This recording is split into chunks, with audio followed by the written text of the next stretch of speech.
Basically, bro, we're all a bunch of pussies, yeah. What do I mean by that? I mean a lot of things. My main example is my family, my granddad and that, have just spent 185 quid on another TV license fee. You know? Another 185 quid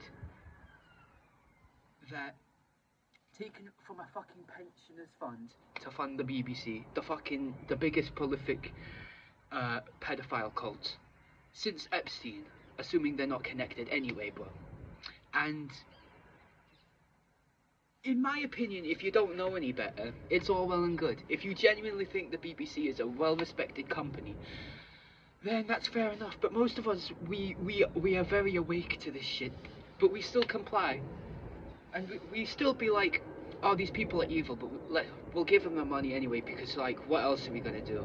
Like, we can't just fight back, can we? We can't just politely fully decline anything. It's not like we can't just like get most of the stuff that we watch on TV for free on the internet anyway. No, that would take more effort. No, I just want to live. I just want to shut my brain off and pretend that we live back in the olden days, the early 2000s, possibly like earlier on, especially the early classic Doctor Who era, where everything was cushy and there were problems, we just had no idea they were happening, and this and that. And that's my biggest problem with us as a species. Because that one thing, that's not an isolated issue, buff. That goes through all of how we live our lives.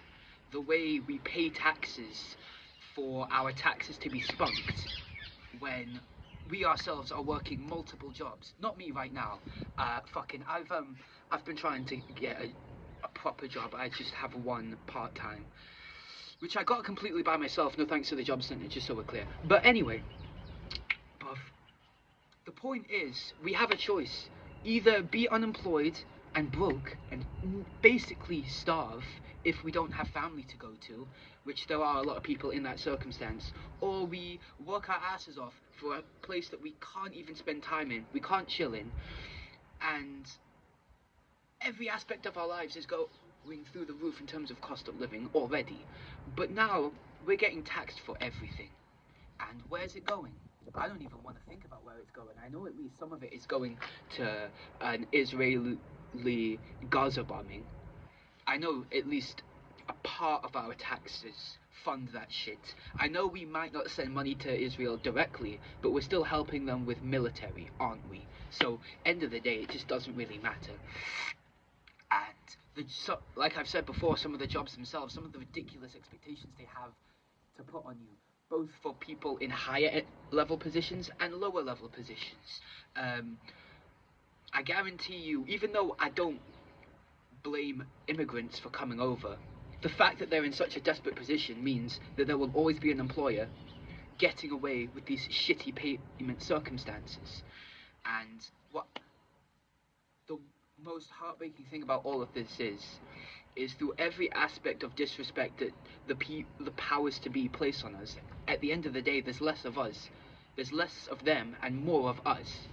But we've been conditioned to never, ever, ever retaliate whatsoever. We act like we do.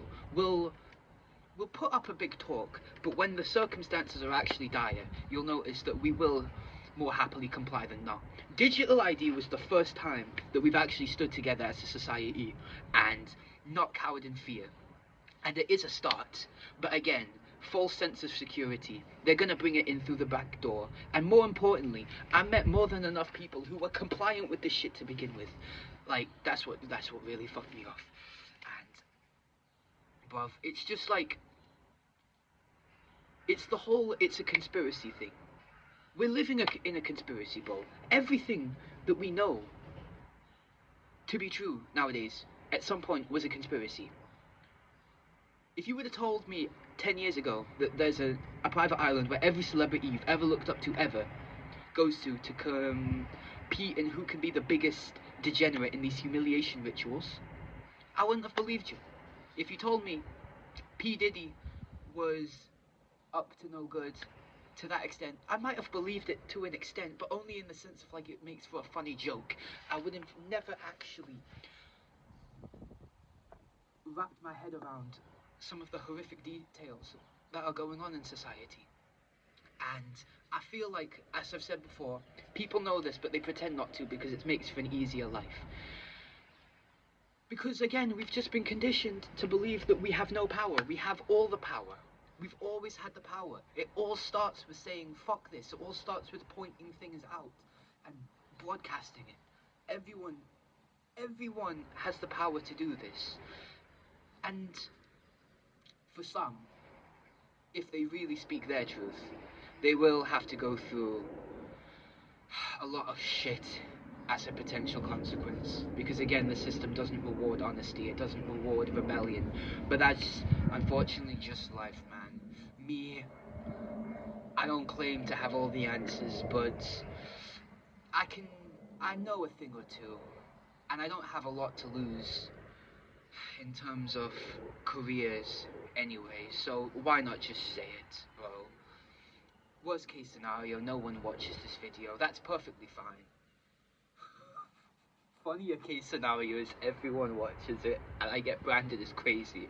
But trust me, the shit that you're about to discover through this little journey I'm about to take you through, soon enough, you'll wish I was crazy. Trust and believe. But yeah, if you're paying for a TV license, you're a cuck, and I don't really want to fuck with you if you know about the shit that happened. And if you also respect traffic wardens, you're actually gay as well. If you think the toilet code on these restaurants are a good idea, because it keeps these toilets safe, you know, it encourages people to buy things like fucking oh, my nose is a bit itchy. Yeah, that's my thoughts on that. Fuck off. But in general, I want you as a society to remember that you've had the power within the whole time. You don't have to get it from me or anybody. You just have to listen to your gut and be like, yo, I've got a lot on the line here, but fuck this. It's not going to get any better. Do you think wages are going to go up and inflation's going to go down at any point? No. It's going to take civil unrest. It's going to take rebellion. It's going to take a little bit of panic mode, if you will. If we all just collectively stopped working for this corrupt system, I'm not saying things would improve overnight, but change would be made. It's not the people in power that prop up this corrupt system. It's the 9-to-5ers who grass on each other, who report to the higher-ups in the hopes that they will be protected by this oppressive regime. You will not be protected in the long run. You will just be given a few more perks as a result. The devil always has luxuries to offer you when he has you sign your soul in blood on that contract. Never forget that, and stay humble out there. Fuck the UK, bro.